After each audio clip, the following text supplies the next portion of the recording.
Okay, ladies and gentlemen, welcome back to the Caliveo channel. Don't forget to like, comment, subscribe, hit the notification bell. Enjoy this content. Now see, men all around the world are losing their masculinity. Mainly in the Western areas. America, one of them, Canada, maybe.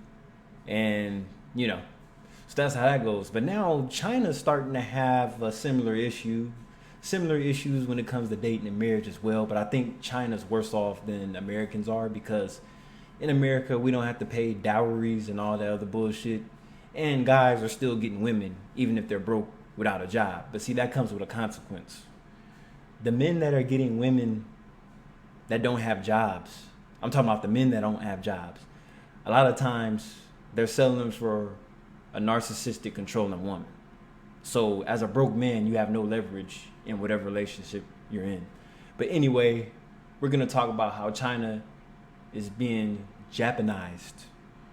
In the past 30 years, society has become abnormal, and this condition is called a low-desire society. Young people have become hikikomori, isolating themselves and only seeking small pleasures. After all, they don't aspire to anything big. If they have something to eat and drink, they're content to just stay at home, and that's it. And let's not forget the video games and the screen time. If you think people walking around outside are bad on their phones all the time, what do you think they're doing inside with their snacks and everything? Everything they consume is on the screen. These people are barely doing any chores or cleaning up or doing anything productive. They on the damn phone and they on the MacBook. But can some of these people be streamers? Maybe, maybe not. A lot of times, no. And as for the elderly, they suddenly realize that depending on others for care in old age is becoming increasingly critical, and they have no one to look after them. Was that a rotary phone? Jeez, they went back to the... The only solution is to make money, but without consuming or spending, just lying flat, accepting stagnation. Thus, just lay on your back, hoping somebody will rescue you.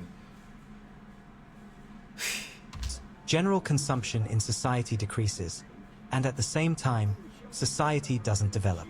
With the drop in consumption, companies stop investing because they can't sell their products. This creates a vicious cycle where young people have no ambition, don't want to work or compete. They just want to eat, drink, and live in stagnation. In recent years, a large number of herbivore men and fasting men have emerged in our country, along with many young people who don't socialize, don't strive, and are increasingly avoiding marriage, especially in major cities. But what is the reason behind this phenomenon? There are various causes, and one explanation from psychology calls this behavioral sink. This was a comment from a follower of mine who asked me to discuss the topic. Before she gets into it, I see over there in China, if the man is at home living with family, he's pretty much not going to get anybody he wants, or at all. But versus here in America, there's guys that are still dating in relationships and they're still living with family or five other roommates. So it seems like in America they're not as picky, but then there's a lot of narcissistic people in America as well. But over there, it's just more of a, what do you provide for my family? It just seems like the woman is more worried about how you're going to take care of her and her family. So basically, the man has to be well off to get any part of that woman. But nobody's not talking about the hookups over there. So what is behavioral sink? This term refers to social pressure created by a high density of social interactions, even without external pressures, leading to behavioral collapse. It originates from the experiments of ethologist John Calhoun, called Universe 25. This experiment was quite complex, but in short, Calhoun used 4 pairs of mice, 4 males and 4 females, and placed them in an experimental space, offering them an abundance of food, water, a comfortable temperature, and no external threats or pressures, creating a mouse paradise. Interestingly, these 8 mice multiplied quickly, but after a certain point, the population began to drop drastically. From a peak of over 2,000 mice, the number reduced to 0. The entire experiment lasted less than 5 years. The researcher found that behavioral sink was the central reason for the collapse, a term derived from this experiment. When they reached peak population, the mice started exhibiting strange behaviors. They avoided socializing, isolated themselves, spent the entire day grooming, lazy and inactive. If another mouse disturbed or attacked them, they reacted violently. The males also lost interest in the females and unusual behaviors emerged, like males interacting with other males and females with other females. Researchers believe this experiment can be applied to today's human society. Take, for example, herbivore men. These are men who grew up protected by their parents, without experiencing hunger, pressure, conflict, or significant frustrations. When they want something, their parents provide it. This leads to low ambition. In adulthood, they have little resilience. Basically, these people that suffer from these social issues, pretty much, these are how do you say it? Spoon-fed babies.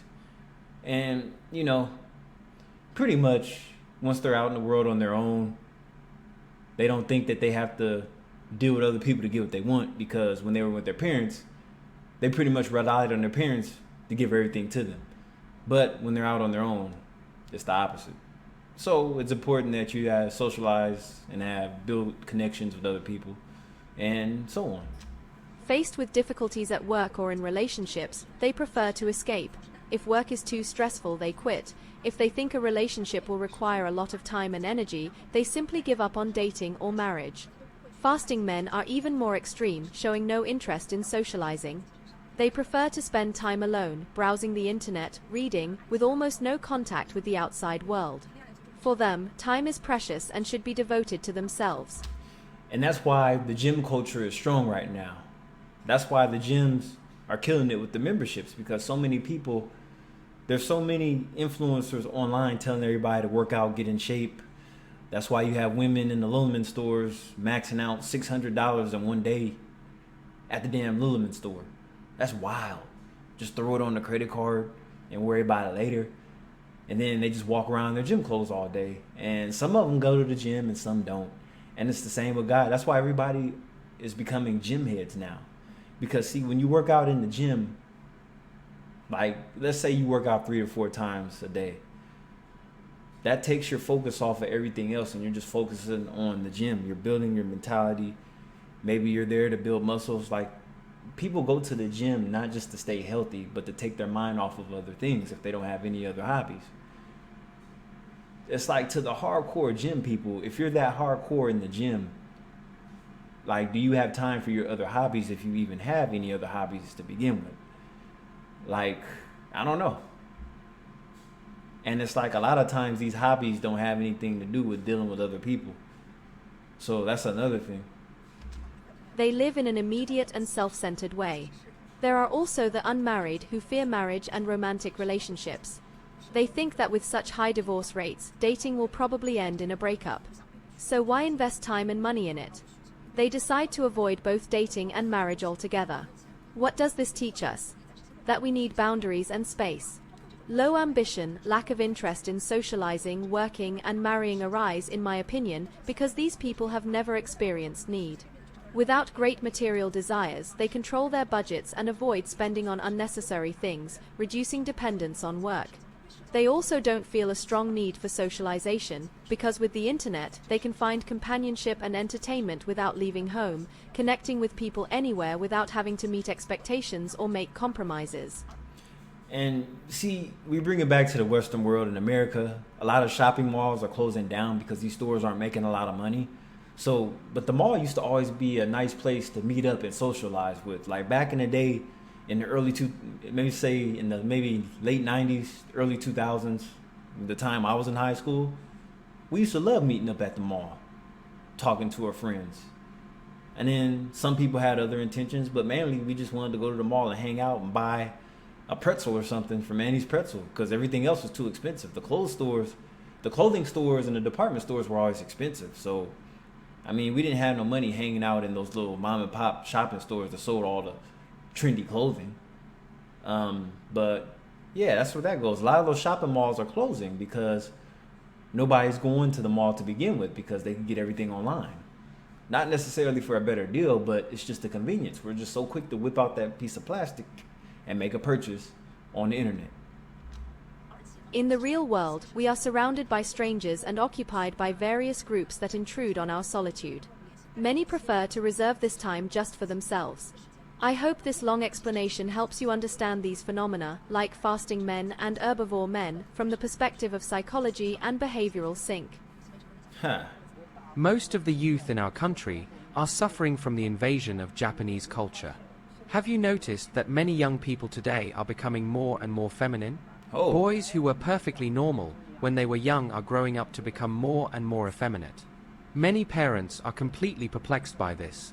In reality, the fundamental reason isn't that there's something wrong with the child, but rather the harmful cultural influence they receive at a crucial stage in their development. Without realizing it, they are subtly shaped by it. This culture is called danmei, which came from Japan. Take a look at these images I have here. Look at this one, this one, and this one. Whoa. You think there's nothing wrong with them, right? Now, look at this one. Still nothing? These are images from danmei novels. Dan means immersion or addiction, and mai means beautiful young man. So, danmei means being obsessed with beauty. The culture of young romance, especially male-male romance, originated in Japan but spread widely here. When Japan realized the problems this culture caused among young people, society tried to control it, but it came to our country disguised as anime and spread uncontrollably. After many years, danmei culture became very popular among middle school students here. To give you an idea, among 10 students, at least half are reading danmei novels. In some regions, the penetration rate has reached 100%, meaning that all middle and high school students are reading these novels. And this is a very sensitive and crucial stage in a person's life, when they are forming their views on gender and sexuality. At this stage, with the influence of danmei culture, You know, that's crazy because, see, I live in an affluent community in the East Bay, right? So there was recently a parent that actually boycotted what you just seen, these novels that are put out in the schools, especially when it comes to gender. There was a same gender book topic in a library, and one of the parents complained because, see, there's a lot of Middle Eastern people where I live. So a lot of them don't go for that same sex stuff. So, you know. Adolescents' personalities, temperaments, and even their views on gender are subtly shaped. It's like a frog being boiled in warm water. Little by little, they are transformed into a different person without realizing it. Now, think back and look at the contestants and trainees on those talent shows. They are all effeminate, wearing heavy makeup, with fair and delicate skin, unable to handle the slightest setbacks, crying in public, pouting, having more cosmetics than many women, etc. What caused this? I can't say for sure that it's just the danmei culture, but with how widespread and abnormal this change is, I'm certain that danmei culture plays a role. It has a subtle behind-the-scenes effect. The scariest part is that our society is now embracing this decline in our young people with an open, accepting attitude. Those who don't know whether they are men or women can now stand proudly under the spotlight, admired by thousands. They can become stars, idols, even gods. They then influence the next generation of young, naive people. What was once a disgrace to others has now become something noble to us, almost like a belief. For thousands of years, our ancestors have taught us that men should be strong, courageous, decisive, and firm. They should never act like women. And now, that's now acceptable, unfortunately, and that's why things are the way they are now. Not just over there in China, but over here too in America. It's a bunch of weirdos over here in America. It's just, and see, why do you think they're so pissed off that Trump won? About all the abortion rights and all that. My body, my choice. This has a huge part to do with it. Because that would make others despise them. But now, what should be despised has become a symbol of fashion and avant-garde. Are we really outdated? Or is there some hidden conspiracy succeeding? If men turn out this way in the future, who will defend the country then? Ooh. Did you know that Chinese men are in such a miserable state when facing women? Their status is so low because of these submissive dogs and bootlickers who ruined the market. They're basically traitors among men. Look at these guys in the comments of beautiful women's live streams or in videos with suggestive content. Basically, he's telling you to look at all the simps glorifying these beautiful streamers that have like 5 pounds of makeup on, thinking that they're so beautiful. You gotta remember, these women don't wake up in the morning looking like how they are on their live streams.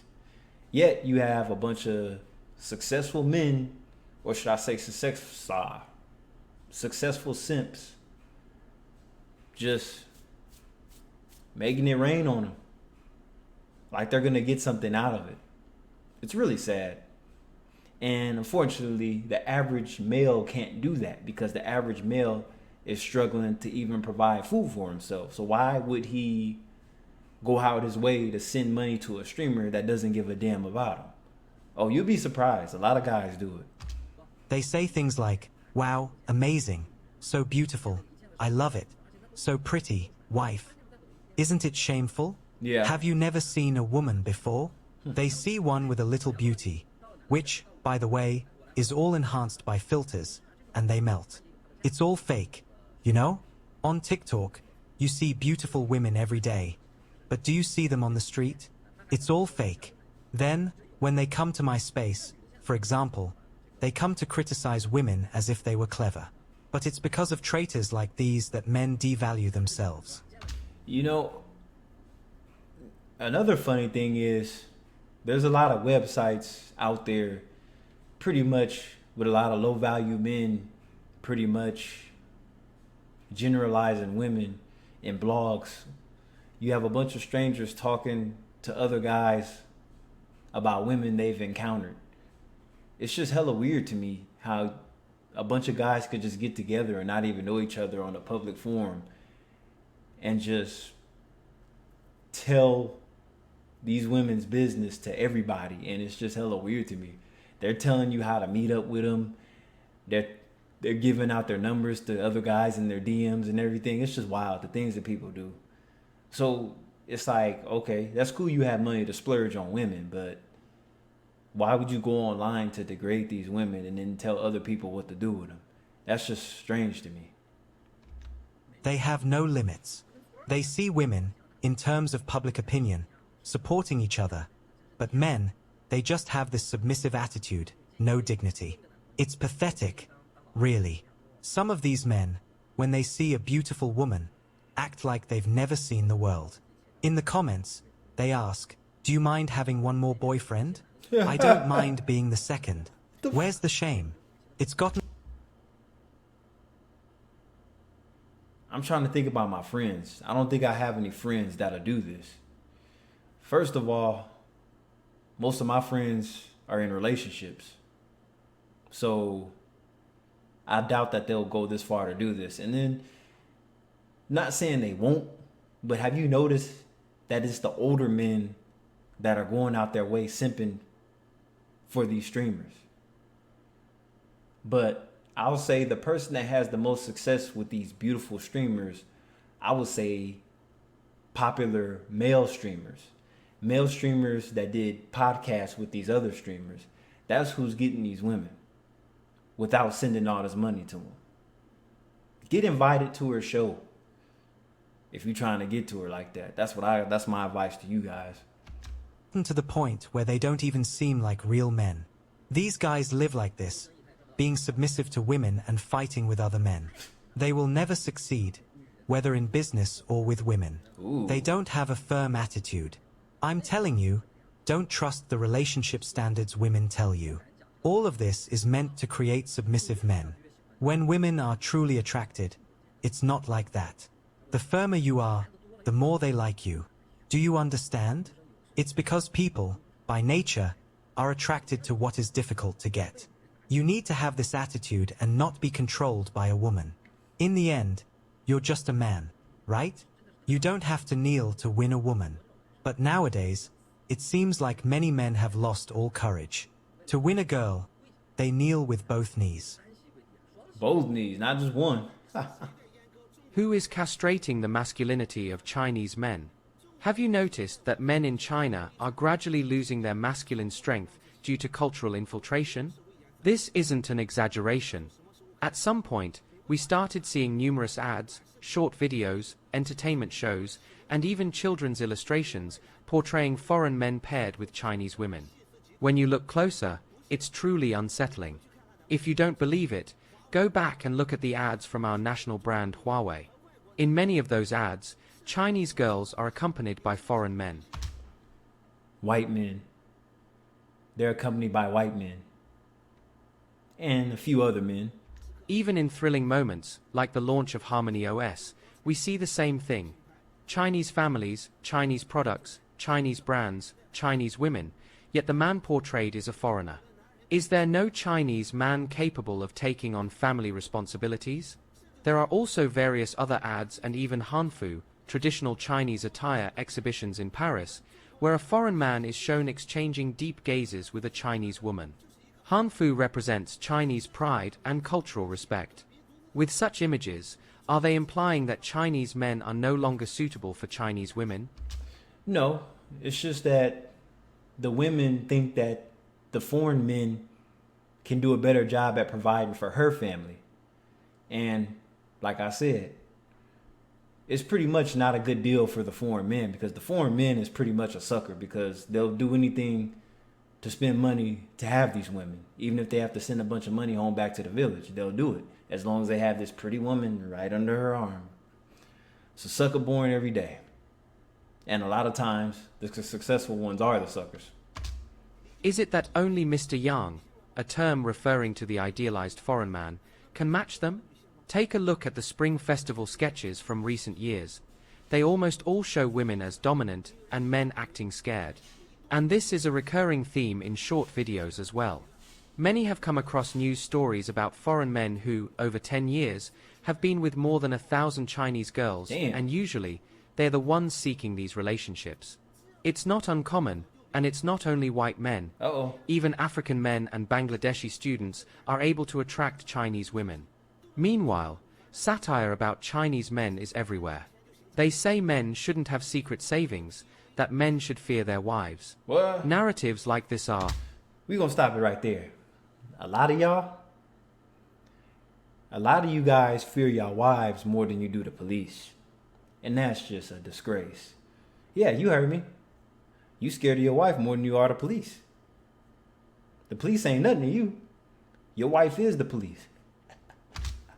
honestly hard to accept. Nowadays, if a Chinese man doesn't have money, he becomes humiliated to his very core. And it's getting like that in America here too, in the West. That's why everybody's constantly telling you guys to get your bag up. And I'm like, okay, you get your money up, and then what? You got a bunch of thirsty women trying to use you. So the guys with money are fucked too. Supporting women's position is important and should be encouraged, but why is this paired with the devaluation of men? These two values are not opposites. What we can do now is gradually help men regain their confidence so they can take on their responsibilities, while some women should let go of vanity and embrace virtues like dignity and kindness. Chinese men support most Chinese families. They can't just be pushed to the background.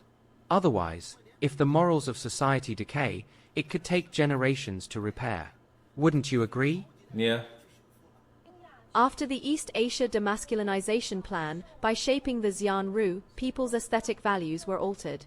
They stopped admiring the image of a manly man, making men more effeminate and weak, which led to the country losing its overall combat power. Japan was originally a country with a strong culture of masculinity, where men admired the spirit of the samurai. In the past, the male idols they liked were always those with strong masculine energy. However, in the 1950s and 1960s, the United States, through control of Japanese media, began to show men on screen as young, thin, with soft features and no signs of aggression. Through a series of selections, campaigns, and promotions, Japan's aesthetic was gradually altered, forcibly changing the public's taste. Japanese men completely lost their masculine traits, and the once hot-blooded heroes of the Showa era transformed into otakus in the Heisei era. As for Thailand, when Muay Thai, a martial art known for its strength, entered the country, the Thai men, who were originally tough and strong, also underwent a transformation. Wow. Since the 1960s, when the US military arrived in Thailand, the number of ladyboys increased from hundreds to tens of thousands.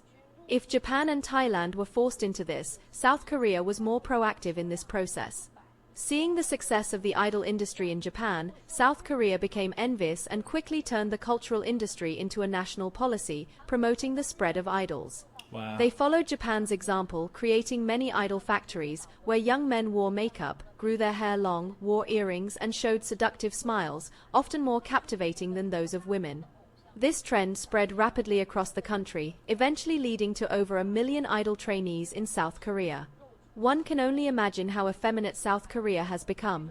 As you may have guessed, the major entertainment companies in China saw this as a business opportunity and directly copied Japan and South Korea's idol programs, allowing the trend of effeminacy to also flourish in China.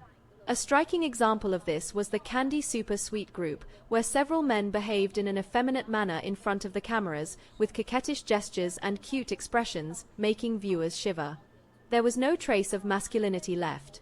If all men became like this, fragile and weak, could we really count on them in a combat situation? However, unlike Japan and South Korea, China is a sovereign country, and upon seeing that things were going in the wrong direction, the government quickly intervened and banned idol training programs.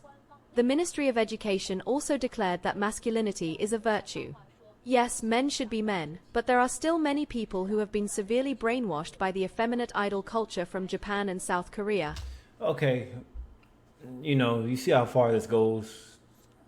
I'm with the last two guys, the second guy's opinion. Like, okay, so if this is where everything is going, we need strong people that are going to defend these countries.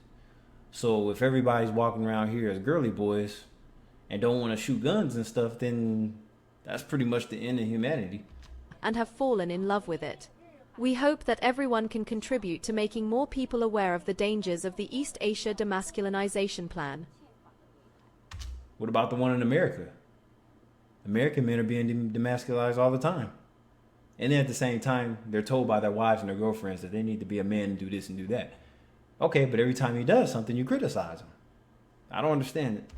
The simplest way to destroy a nation is to make its men lose their backbone and courage. Look at Japan today, a people that once followed the spirit of Bushido, but now sees its popular culture couch potato. So if you're hikikomori, you're pretty much a couch potato. And there's a lot of couch potatoes here in the US. That's why everybody's roly-poly. dominated by the cult of femininity. Look at South Korea, where men have abandoned traditional standards of masculinity, dressing extravagantly like female stars. With the success of Korean and Japanese dramas, this aesthetic linked to the Hallyu culture began to spread throughout China. Many young artists started to imitate the celebrities of entertainment, unaware that they were, in fact, entering a carefully orchestrated conspiracy by others. If you stop and read the comments on this topic in Chinese platforms, you will find various theories. The most popular among the Chinese is the following. To continue with the cultural invasion, the Western countries, which dominate the narrative, began to act strategically. Thus, the plan to destabilize Asia was put into practice. The goal of the West is clear. Military aggression and economic exploitation can destroy a country, but cultural infiltration can extinguish a race. They want to completely destroy the fighting spirit of the East Asian people, allowing the U.S. to win without fighting. Under Western influence, in just a few decades, East Asian aesthetics have declined significantly. Men began to pursue feminization. Women began to follow exaggerated standards of seduction. Children began to imitate adults, and adults, in turn, adopted an infantilized aesthetic. Meanwhile, Westerners promote beauty standards that create anxiety about appearance, selling us various aesthetic devices and making a fortune.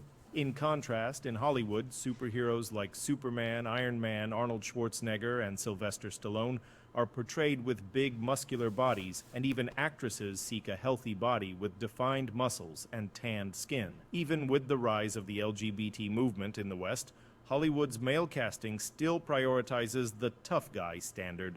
Sometimes. This is one of the most popular theories I have seen in the comments on this video. To be honest, while it makes some sense, I think their point of view is somewhat misguided. The West is...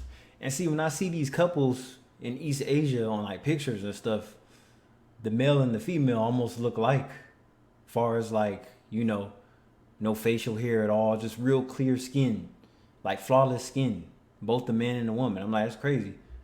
Almost look like you're looking at two women, but that's just how the way I see it.